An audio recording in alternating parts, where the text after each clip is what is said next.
Sa iba pang balita, naglabas ngayon ang Department of Trade and Industry o DTI ng kopya ng presyo ng mga school supplies na magsisilbing gabay ng mga magulang na mamimili ng mga gamit pang eskwela para sa kanilang mga anak. Ito ang balita ni Joan Nano.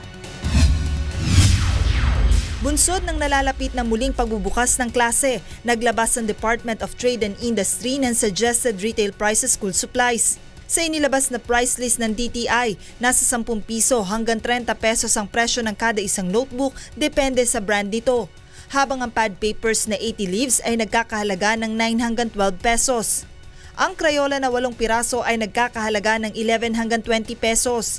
Nasa 22 pesos naman hanggang 38 pesos ang 16 pieces, habang nasa 32 hanggang 52 pesos naman ang 24 pieces, depende sa klase nito.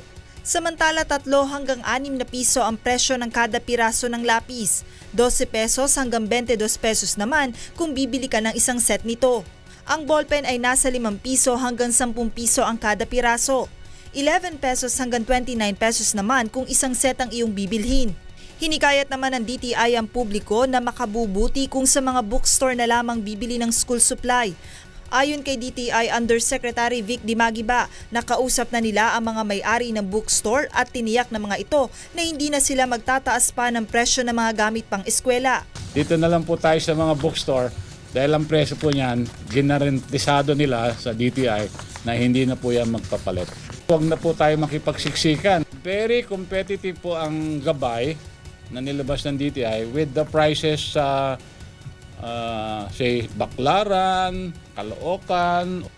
Sakaling makaranas ng overpricing ang mga magulang sa pamimili ng school supplies sa mga pamilihan, maaari itong ipagbigay alam sa DTI upang kanilang maaksyonan. Isusumbong namin sa Manila City Hall para madisiplina po sila. Ipak ang mga city government, papadalan din namin ng gabay.